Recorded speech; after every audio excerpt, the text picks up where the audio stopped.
ధీరజ్కి food order రావడంతో ఆ food అయితే తీసుకుని వెళ్తూ ఉంటాడు. అలా తీసుకుని వెళ్తూ ఉండగా అక్కడ డెలివరీ చేయవలసిన వ్యక్తి విశ్వ అవ్వటంతో ధీరజ్ అయితే ఒక్కసారిగా షాక్ అయిపోతాడు. ఇక విశ్వకైతే ఆ పార్సిల్ ఇవ్వడానికైతే ముందుకు వెళ్తూ ఉంటాడు. అది చూసి విశ్వ అయితే ఒక్కసారిగా చాలా హ్యాపీగా ఫీల్ అవుతాడు. రా ఇప్పుడు నిన్ను ఎలాగైనా సరే ఒక ఆట ఆడుకుంటాను, ఎలాగైనా సరే నిన్ను ఇప్పుడు తలదించుకుని వెళ్ళేలాగా చేస్తాను రారా అంటూ విశ్వ అయితే చాలా ఆరాటపడుతూ ఉంటాడు. ఇక అక్కడ ఉన్న ధీరజ్ అయితే ఫుడ్ ఆర్డర్ తీసుకొని వెళ్ళి ఇస్తూ ఉంటాడు. ఇస్తూ ఉండగా ఏంటి అలా ఇచ్చేస్తున్నావు, ఇవ్వండి, ఇదిగోండి సార్ అని చెప్పి ఇవ్వాలి కదా అని చెప్పి అంటూ ఉంటాడు. అది వినగానే అక్కడ ఉన్న ధీరజ్ అయితే సరే ఇదిగోండి సార్ తీసుకోండి అని చెప్పి అక్కడ ఉన్న ధీరజ్ అంటూ ఉంటాడు. దాంతో విశ్వ అయితే ఆ ఫుడ్ని తీసుకొని నేలకేసి విసిరి కొడతాడు. అది చూసి ధీరజ్ ఒక్కసారిగా షాక్ అయిపోతాడు.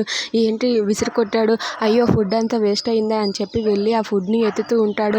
అలా ఎత్తుతూ ఉండగా విశ్వ అలాగే వాళ్ళ ఫ్రెండ్స్ వాళ్ళందరూ కూడా ధీరజ్ని అనరాని మాటలన్నీ అంటూ ఎగతాళి చేస్తూ ఉంటారు. అది చూసి ఇంతలో అక్కడికి ప్రేమ వచ్చి వాళ్ళ అన్నయ్య చంప పగలగొడుతుంది.